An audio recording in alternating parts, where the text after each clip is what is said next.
finally, episode 8 will be the last episode of season 1. Feel free, first off the buzzer. Joe can definitely answer this because he does it all the time. VK, thanks for having me. I'm a big fan of this show. I'm happy to start on this one. No, we're going to have to ask for, we have to an beg extension. for some additional Do we get time. one extension per Yes. question? Yeah, I actually think that this isn't true at all. Joe, I would say, Joe, you've had people ask you this.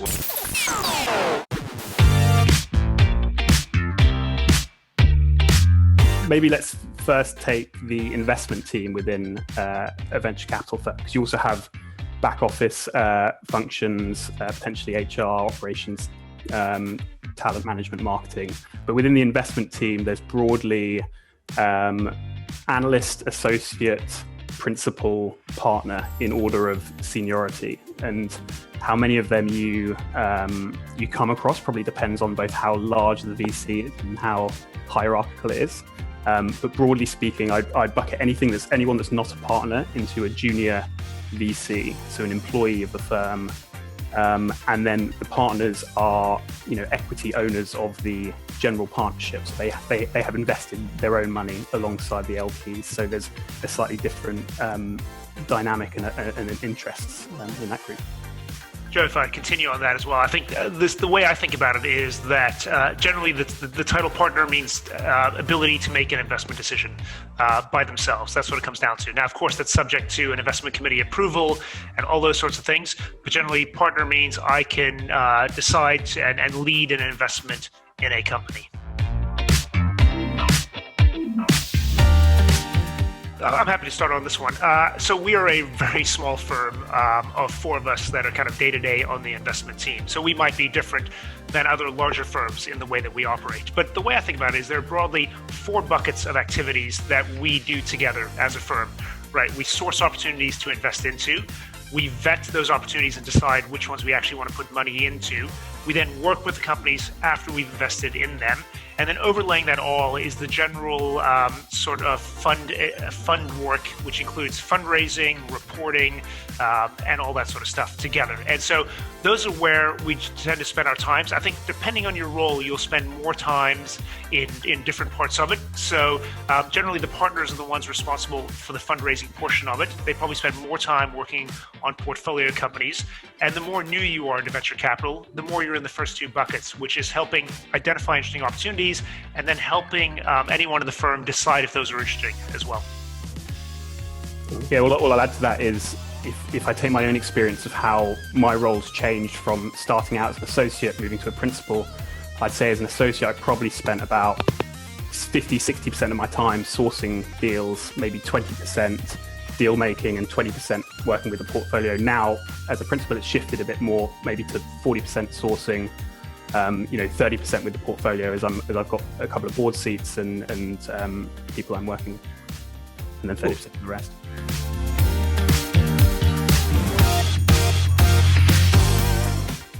Yeah, I'm happy to answer this one. The first thing we should mention is that there's a difference between a partner and a general partner. The term general partner is a very specific term that basically means an equity owner in the business itself. So someone can be a partner without being a general partner and having the ownership and the liability that comes with that. So that's an important differentiation. A venture partner, truthfully, is a catch-all phrase for a senior person that is usually working alongside the fund in some capacity. So I've seen a venture partner mean someone who can present deals to the partnership, lead them, but is not a full-time employee of the firm. I have seen venture partner mean someone who's as a trial partner, so someone more experienced that didn't come up through the ranks, and they want to see whether the relationship works together. So it really is in the eye of the beholder. But I think generally a venture partner is someone who is not full-time with the fund.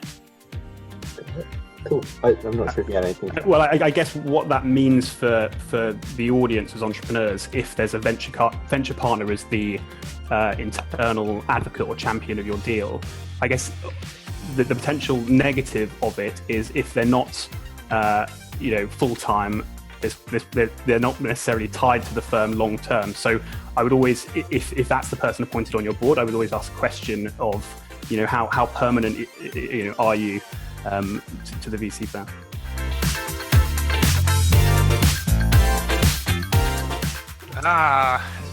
Good question, VK. So every fund has an investment committee. The makeup and construct and how that investment committee operates can differ from firm to firm. So from ProFounders' perspective, we have an investment committee of 4. That is Rogan and I, and then 2 external people who are investors in the fund and are experienced executives in their own right. So Michael Birch, who founded Bebo and is an experienced angel investor, and Peter Dubins, who founded Oakley Capital and brings financial experience to it. In our case, we present an opportunity to the investment committee. We need 3 of the 4 of us to approve the investment for it to proceed. So that's generally the way it works with us. I've seen other firms where the investment committee is made up of only full-time partners within the fund.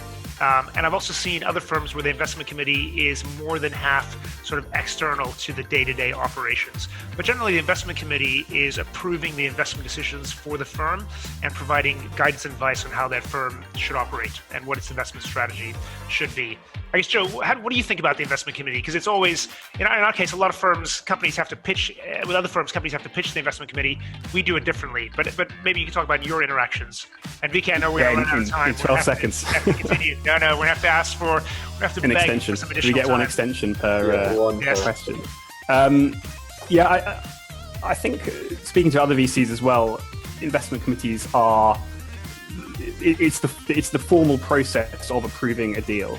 Either way, giving it a yes or a no. And it's used, I think, in different ways, as Sean said, in different VC firms. In some cases, it's a formal pitch that the person leading the deal at the VC firm has to present to the investment committee to get approval or not. In some cases, the company actually has to pitch to a panel of the investment committee as their final pitch.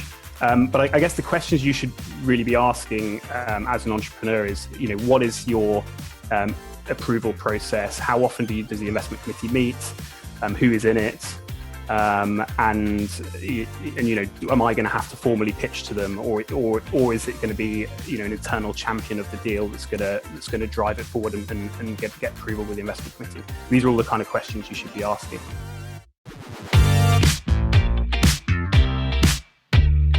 Joe, I'll let you kick off on that one. Go ahead. So the question was, should you be looking for a warm introduction? Yeah. Yeah, I actually think that this isn't true at all. I would say a well-written cold email where you're succinctly getting to the point of getting the point across of what you do, why is it exciting, and what the ask is, with a pitch deck attached. We will always read that, assess it, and if it's potentially a relevant fit for us, we will take a meeting. I actually think a warm introduction could be, counterintuitively, it could actually harm you, because it means that we're more likely to feel obliged to take a meeting, even if there's not necessarily much relevance for us. And that's just wasting our time, and it's wasting your time. So I'm actually not a big fan of the chasing a warm intro. Yeah, I guess the reason why people say warm intros are good is because generally the more senior someone is in the venture fund, the more time constrained they are, right? And part of this is we have a lot of board seats, we have fundraising to do. We also generally are older and we have kids and we don't feel like staying in the office till 10 o'clock at night. So actually I think it depends on who you're speaking to. If you want to speak directly to a senior person, a warm intro I think is more helpful. But on the other hand, junior people are incentivized around sourcing and finding very interesting opportunities. And so I've been a junior person at a VC fund in the past, and I had absolutely no problem if someone came up to me at an event or a conference or on the street even and started chatting and almost talking to me about their opportunity. That was my job. I was supposed to meet as many people as possible. And so I never demanded a warm intro. I thought it was crazy. So I agree with Joe.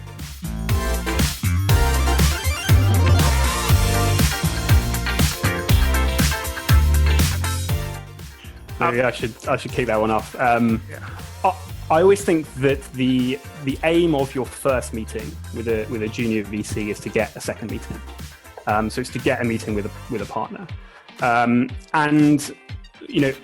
broadly the pitch should be quite similar, because you're trying to impress and trying to show that the opportunity is exciting. But I guess if you think about the process after that meeting, the junior VC is going to have to pitch this internally at their deal flow meeting and get partners interested. So you do obviously have to impress the junior VC, but then think about how can you make their job as easy as possible at then pitching this internally. So give good examples of how the product's used, give numbers supporting how big the market is, show kind of a clear plan of how you plan to use the money. Making sure all the kind of ducks are in a row will really help that junior VC then pitch the opportunity to the internal team. And if I add to that, I think the difference in the way that maybe a junior and a senior VC would think about it is that a junior VC will think about kind of the individual business and the opportunity of that business and the momentum. I think as someone who is kind of a step back, maybe a step above, we tend to think more about broader portfolio shaping, right? So does this fit within the broader remit of how we're trying to construct the fund, or at least maybe slightly earlier versus later stage? We've got a little overweight this, a little underweight that. And on top of that, we're also thinking more about the broader economics of how we return an entire fund multiple times as opposed to the individual opportunity within a business. I would say, yes, the two biggest differences are going to be junior VCs tend to be younger, more optimistic, haven't kind of seen it all and been hardened and be properly cynical by another blockchain, AI, VR business. And the second thing is they're more time constrained. The senior VCs are more time constrained. So they have less time to really do the research, do the analysis on the business. So I would say,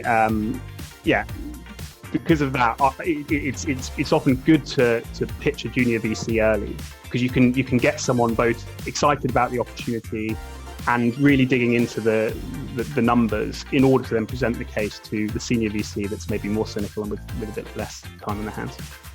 Joe, I appreciated the not so subtle dig at the more senior VCs at ProFounders with Rogan and I, but that's fine. We push ahead. I generally agree with that. I think it's arguably easier to get a junior VC excited about something because they haven't seen 100 companies that fail and don't work out. And kind of the more you're in it, the more you have to kind of overcome those biases about, I've seen this in the past and why it won't work. So it is a slightly different pitch that you have to kind of prepare for each one.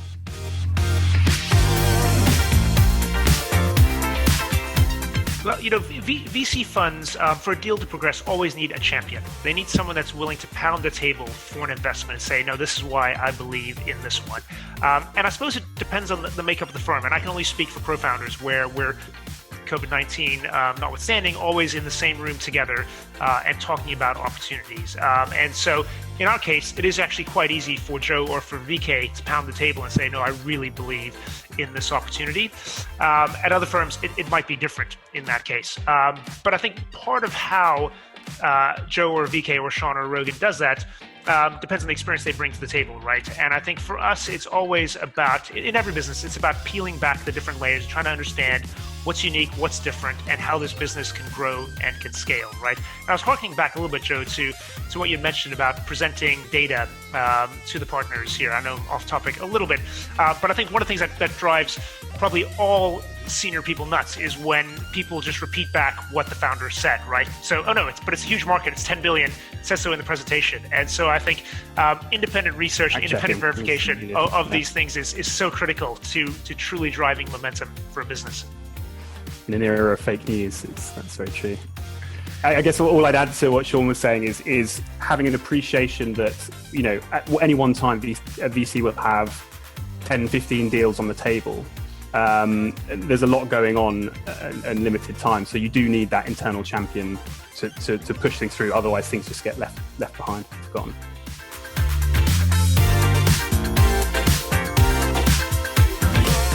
Joe, you've had people ask you this. What do you say? I have had that occasion. I just think it pisses people off, and I think it's not really going to help you. Let me add to that. If Joe comes to me and says this person demanded that a partner attend, I'm going in a very negative mindset straight away, because the fact is Joe is a card-carrying member of ProFounders Capital. If I didn't trust Joe or VK to look at a business, they wouldn't be with the firm. And so when someone comes in and says that, it really does put me in the wrong frame of reference going into a meeting. Because actually, also to our points earlier, it shows a lack of understanding of the way a VC works, and the fact that you can use it to your advantage to get a junior VC as your internal champion. So it's a real missed opportunity if they do that. Yeah, the goal of a first meeting, whether it's with a junior or more experienced VC, is to get a second meeting. You're never going to cover, no one's going to walk out of a first meeting saying, I'm going to invest. What they're going to do is say, oh, I really want to dig into that some more and have a second meeting. So whether that second meeting is when the partner joins or in the first meeting, it doesn't really make a difference because there's no investment decision made in that first meeting.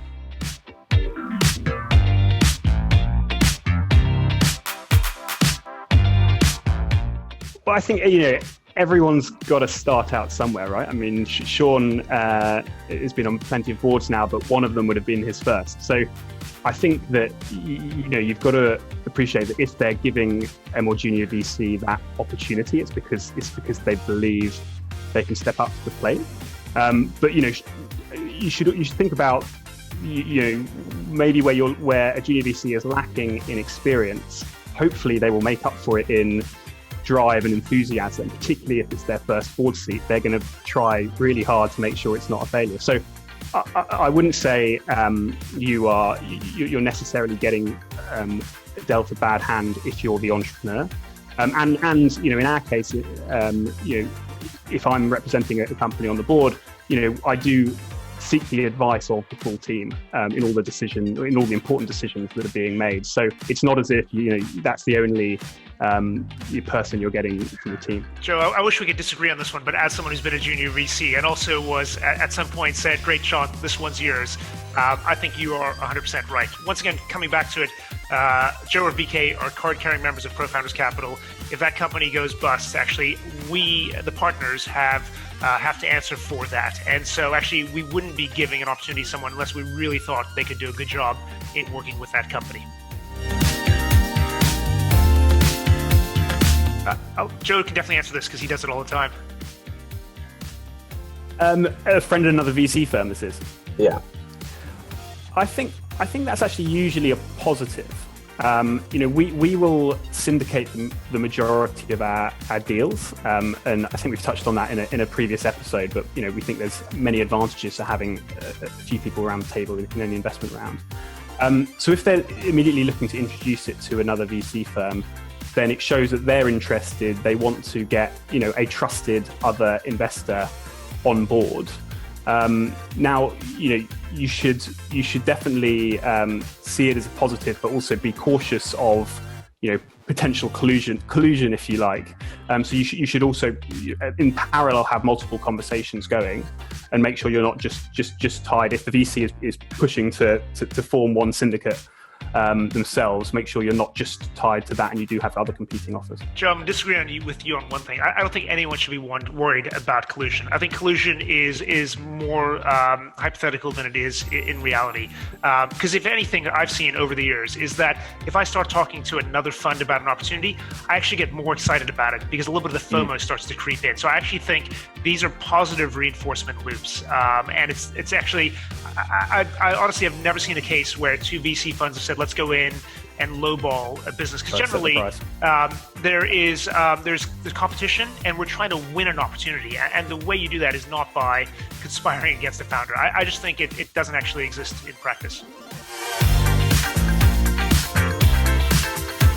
I'm going to question the premise of the question, I suppose, there, because you're always fundraising. If you run a startup that is loss-making, you're always fundraising, because you might not be actively closing capital right now, but you will need capital most likely in the next 12 to 18 months, and you should always be keeping people close, keeping potential investors updated, and the best founders we've ever invested in, like I said, are always fundraising. They always have people intrigued. They're always having conversations. They're updating people as the business grows and expands. So I question the question. Maybe it's my chance to disagree with Sean slightly here. I think that some founders definitely waste too much time speaking to VCs when they're not fundraising. I think ultimately, if if you have a great business, that you can then present to VCs when it's time to fundraise, they're going to be interested. They're going to be taking second meetings and trying to invest. If it's detracting a founder from time that could be spent making the product better, making the hiring people, making the team better, then I think it's wasted time. I think you need to find ways to, with minimal effort, keep people informed, but not sucking yourselves into long kind of fact-finding conversations with VCs when you're not actually actively raising.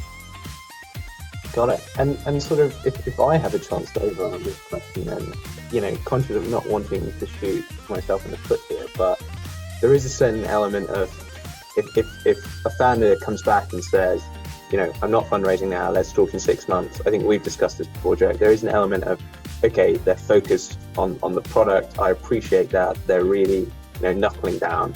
And to some extent, it can actually make you perhaps predisposed a little bit in a warmer light when you do actually read that. You're more interested. It's something you wanted a conversation, you can't have it. You're more interested.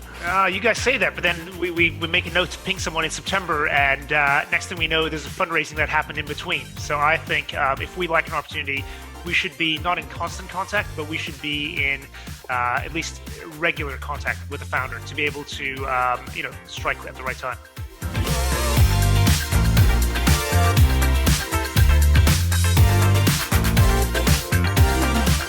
I think it depends, and I think you should be, they should be open and honest if you ask that question. I guess what you should do before taking a meeting is do the very quick bit of research of, are they active? What type of businesses they invest into in terms of both stage and sector? Have they invested in a competitor? That would be a clear sign that they might be fact finding. Broadly, you should an advice for any founder is to keep a list, I guess, of all of the VCs that are relevant to them, that they've had and that they've had contact with, and they should judge whether the relevance of this VC and whether it is worth taking a meeting. And if it's not, then if it's not immediately relevant, then maybe they just push them back for a few months.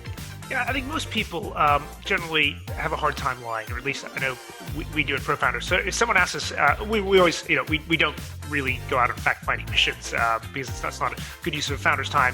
But if someone asks me, are you looking at a competitor in the space? I would have a hard time lying, saying no, we're not, when you're just doing competitive research. So I think ask the question, number one, because I think it's an easy way to sort of vet the opportunity. And then, really do your research to see, is this ever a potential fit for me? Could this fund actually make an investment? Are we the right sector? Are we at the right stage? And if so, have a conversation, but also maybe if there is a secret sauce to your business, maybe keep that tucked away for a little bit, and only at a later stage can you start to reveal some of that. Yeah, I mean, if we come full circle to what we said at the beginning, the goal of any first meeting, again, is to get that second meeting. And so I think you need to express a few things, right? Number one, you need to express that the overall market opportunity is massive. You need to show that the team is capable of delivering on it. And what we look at probably most is we look to say, okay, are we aligned with the founders on the long-term vision? But do we see a clear roadmap over the next 6 to 12 months to be able to get there? Do we think they can generate the proof points they need to be able to raise money again? And we try to balance those two to decide whether we should continue to dig into a business. Like I said, I have been a junior VC at a venture fund before. I think at the time I was probably more focused on kind of individual traction of the business. So is this specific business making kind of positive strides? And if so, I'd overweight that versus, okay, what can it be when it grows up? Could it be a multi-100 million pound business? And so if you want to get someone excited, I suppose, and Joe, you can chime in here, but for a more junior person, it's about the individual momentum. And for a more senior person, it's about the longer term strategy. Bigger vision, yeah. Yeah, I mean, we most VCs will have their own scorecard, I guess, that they use to as a quick framework for assessing every opportunity. So you've got to tick those boxes of team, market, execution, etc. But yeah, I think for more senior VCs, be more focused on the big vision and how can this be a multi-billion-dollar business.